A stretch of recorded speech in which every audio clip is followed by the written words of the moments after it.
In my book, I left Christianity and found Christ.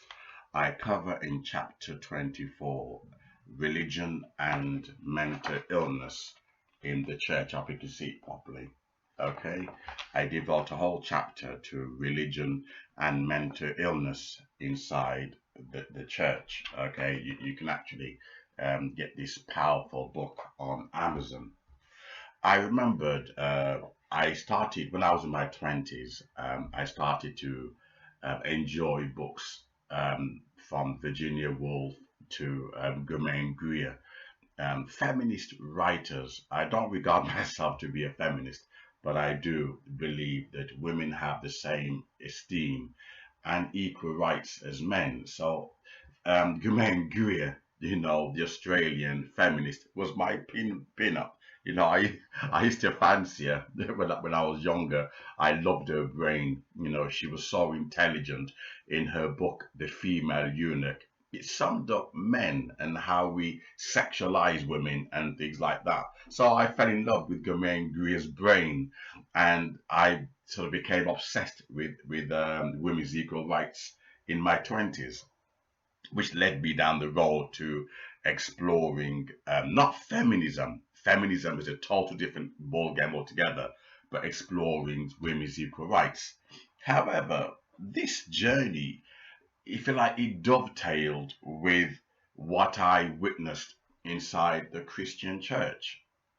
And that is, I've noted that, and this is from Pentecostal to Seventh day Adventist, although I was brought up, New Testament, I did sort of, my book goes into it, went through spiritual confusion, moving from one denomination to another, thinking, oh, they must have the truth because they worship on a Saturday, but all they believe in the gifts only on a Sunday. This is what spiritual confusion does for you. However, on this journey, I found that those who were suffering mostly from mental illnesses were women. I seldom came across a guy, a Christian man that was battling with mental illness and religious psychosis. I use that term religious psychosis very carefully. These are people who think that they hear God's voice,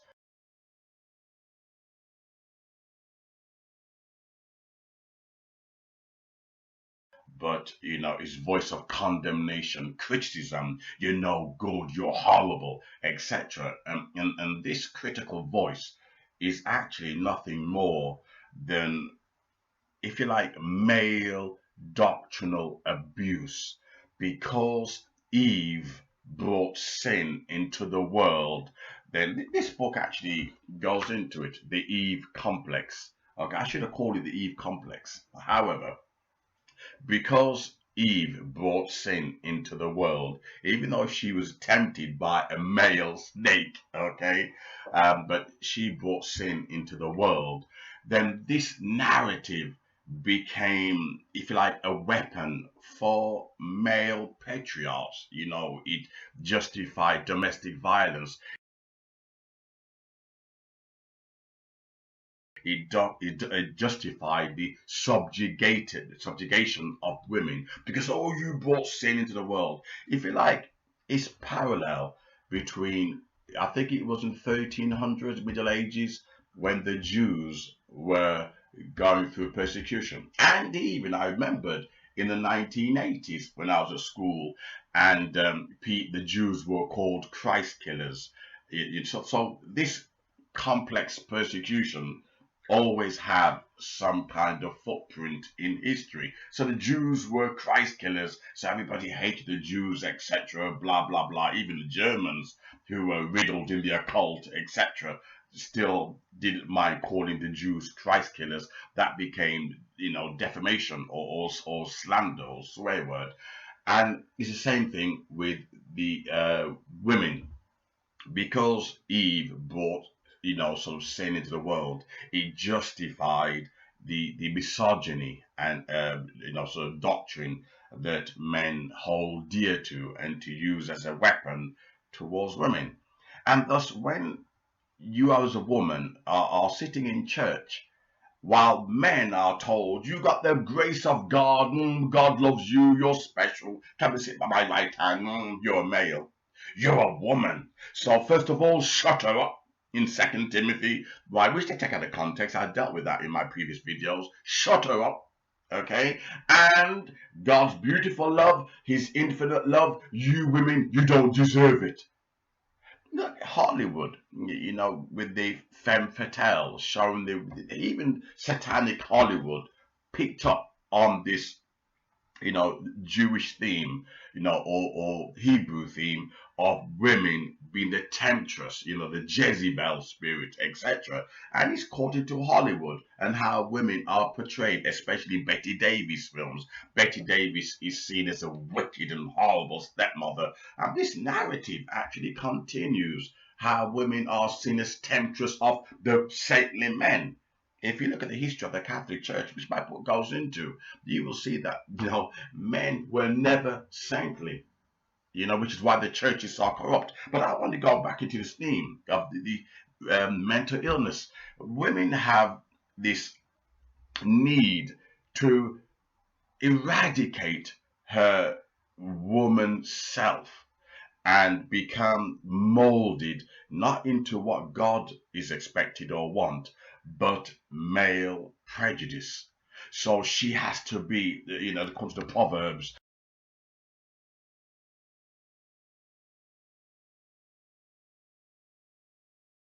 pure and saintly and virtuous, etc., forever praying. Why, we men, we're going around sleeping around in secret. We're sexually abusing women in churches and children.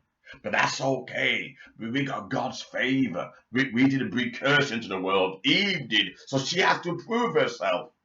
And a lot of women in the churches are suffering from this Eve complex, where she has to prove herself. And this is nothing more than male fantasy. They want this virtuous and brainwashed robot wife. And he uses the Bible out of context. This is fantasy to subjugate her. And what perfect weapon than to misquote the Bible? Like the when the woman is caught in adultery and they ignore the guy's dirty dick. They ignore the other guy's dirty sausage. He didn't care about him.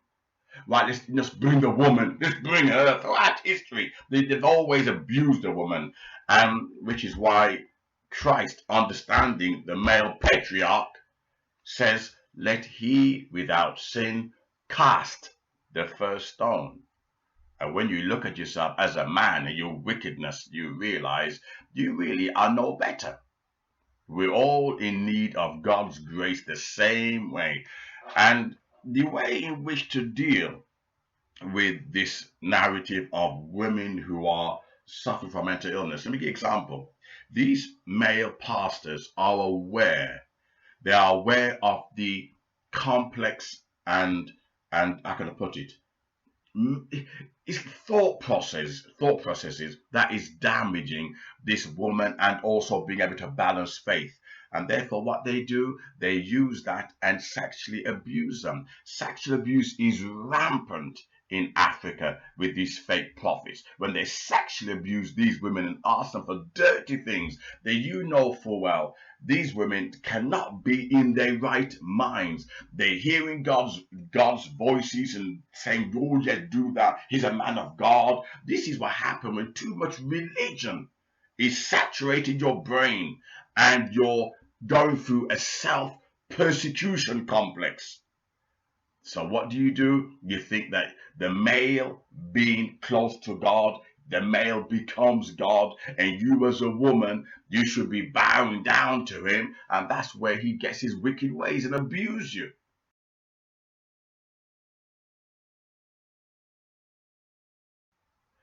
This is why it's very important. Do not have any man read the Bible to you. He will damage you psychologically. You have to look. The healing, if you want healing, start with St. John's chapter 1, or don't take maybe text out of out of context, it'll do your brain in. Read it as a whole. You wouldn't take William Shakespeare's play and just dissect it, Romeo and Juliet. It wouldn't make sense. It'd be gobbledygook. You start from St. John, okay, 1 all the way through, and then Romans and Hebrews. This is what my book advises.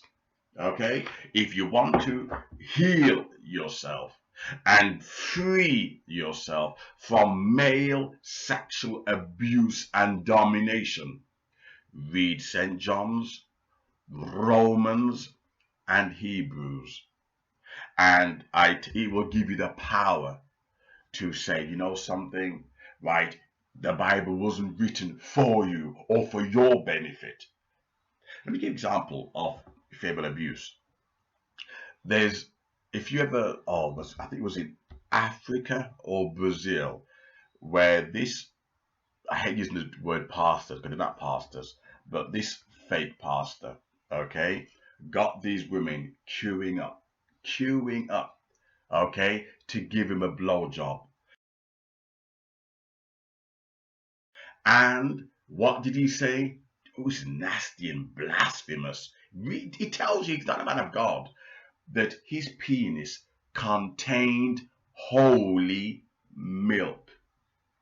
And these women who they cannot be in their right minds to believe that. How they justified it, is beyond me. I don't understand it. But David Koresh used the same psychology when he abused the girls, young girls, 7-year-old. All of these cult leaders, they tend to be child molesters, women abusers. And why do you think the Bible gets a bad name and people say, oh, written by man for man? Because when you have perverts like that who read it to you, and you believe, well, you know something? I'm Eve. I brought sin to the world. And 2 Timothy told me to shut up. If the pastor's abusing me, shut up.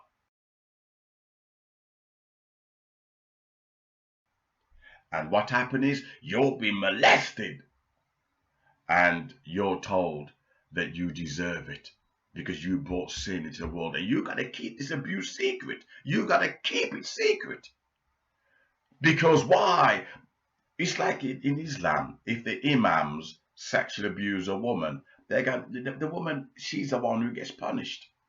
The same system, the same Semitic patriarch continues even in today's modern world. Nothing has changed with all this modern aggressive feminism. Where the church is concerned, I hate using that word church because church means holy. These people are not a church, they're a cult, right? But however, where they are concerned, what they've done is they use 2 Timothy. Shut up! Shut up! Keep your mouth zipped. Woman, keep your mouth zipped.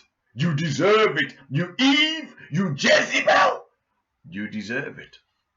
And hence why these women, both blacks and whites, I've seen white women, who are mentally ill. I've seen lots of black women who are mentally ill as a result of the abuse that they're experiencing, but they're not coming out. They're not talking about it. Why? The condemnation, the guilt complex is killing them inside. And that's how these pimps, I call them pimps, that's how they control you. Right? I can name you loads of male pastors who practice that kind of treachery. And that's the reason why they says women can't be preachers. Not because they believe it, but they want you in a position where they horny and their wife got too fat or the wife got too old and your mind is so susceptible. If you're nice and shapely, I love that one. Why? Because he's brainwashed you and your mind is putty in his hand. He knows he can ask you for anything and you will do it.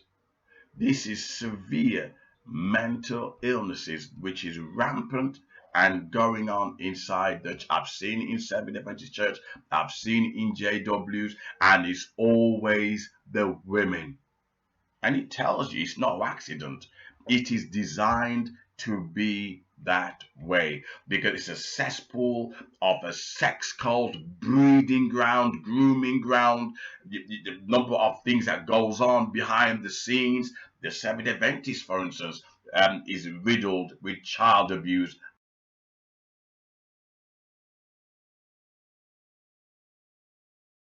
And they've had lawsuits against them. Same as prophecy, same as New Testament. We know the Catholic Church is guilty of it, although of late they said it's little boys. But if you look back in history, the nuns were also raped. It became an institutional thing. So this is, you can understand, if you've ever seen, what's a film called with Oliver Reed, something Mad Nuns. And nobody ever looked behind the scene. Why were these nuns this way? They were sexually abused. And this is why you cannot allow anyone with that kind of filth read the Bible to you. You have to read it yourself. When they say, "Oh, look at Second Timothy says women should shut up," can you imagine? I've actually seen a Seventh Adventist guy beat up his wife in front of the congregation.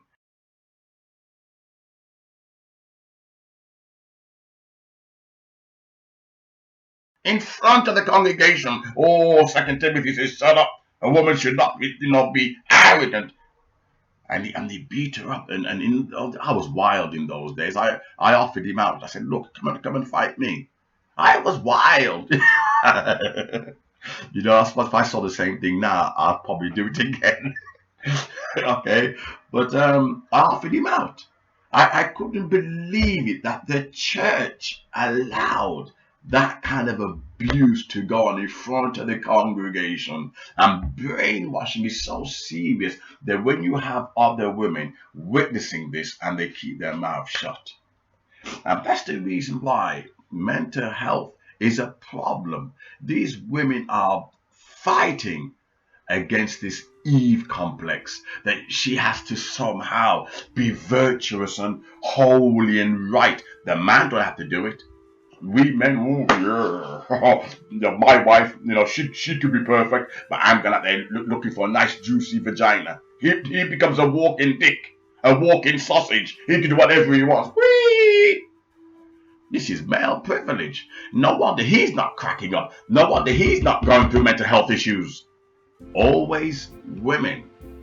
And I must repeat, read St. John's, Romans, and Hebrews, and you come back and tell me that a man has power over you. You come and tell me that you haven't got the right to baptize the same way he has. You come and tell me you haven't got the right to go out and spread the gospel. You come read St. John's, Romans, and Hebrews, and you come and tell me, you know something, God does not love me.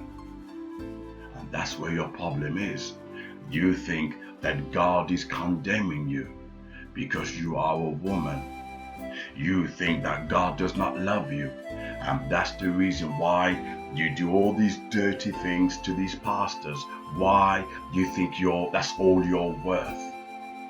Well, I hope if you know somebody who's going through this, please share them this video, or even still ask the pastors, anybody, to come and debate me on live stream. Come and debate me. If you think that you have the right over a woman, come and debate me.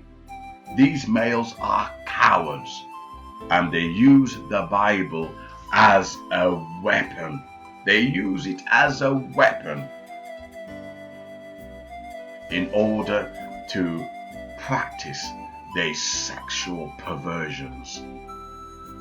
I hope you enjoy this video, and please, if you're suffering in secret, do know that when Christ came, he came to destroy the law, because the law was, although it killed and it exposed us for what we really are, but at the same time, the Jews were using the laws against women. Hence, when they went to throw the stone at the woman, You know, people try to understand why in Corinthians it says about marriage, etc. The reason being, like in Islam, the Jews would marry the woman, then drop her, then marry somebody else. Women had a hard time, but they will not teach you this kind of history because they want to hide it from you. Study Corinthians background, study Greek, and or Greek history, and you will be able to understand the text of the Bible, like 2 Timothy. You'll think, there's a reason why Paul said that. He wasn't condemning me. What he was saying, he was referring to the pagan world. Men won't tell you that because these men are in it for sexual abuse and for money. I hope you enjoyed this video, and please don't forget, please share it.